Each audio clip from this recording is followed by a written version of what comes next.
Everything has to start somewhere, and that could be the theme of this next story. Yeah, it's about a place that has shaped generations of lives in New Orleans, but you may not recognize it. From Minnesota, John Snell explains in a special report, Seeing the Source. A steady stream of cool lake water pours over rocks at Lake Itasca State Park in northern Minnesota.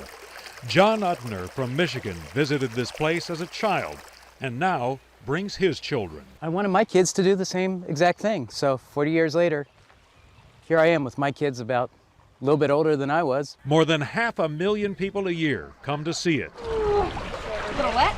To tiptoe over the rocks or on a log across the Mississippi River.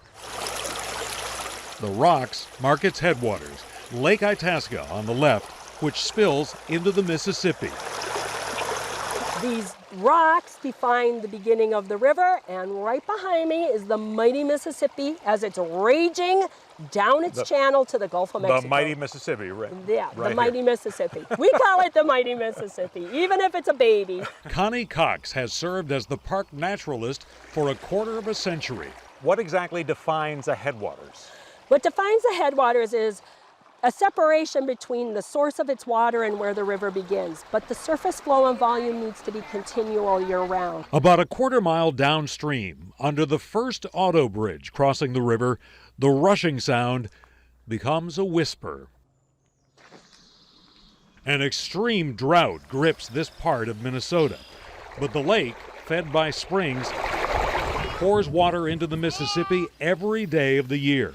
The river actually briefly flows north from the park before eventually curving east and then south.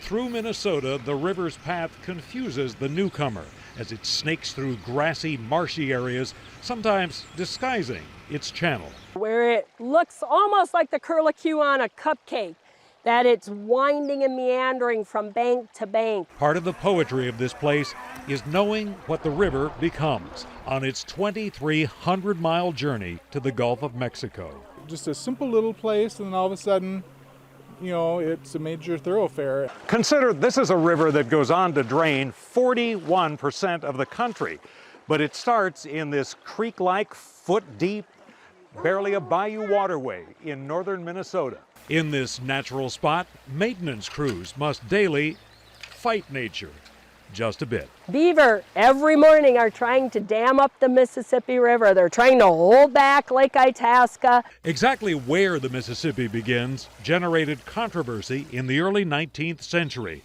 Finally, in 1832, a geologist named Henry Schoolcraft sought the help of the area's indigenous people. I always say, you know what? Why don't you just ask directions of the locals? He did. He asked directions of the Ojibwa people that lived here.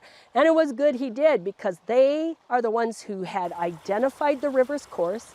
They named it the Mississippi. Lake Itasca, a source of pride for Minnesotans and fun for road warriors. And you can brag, I walked across the Mississippi without a bridge.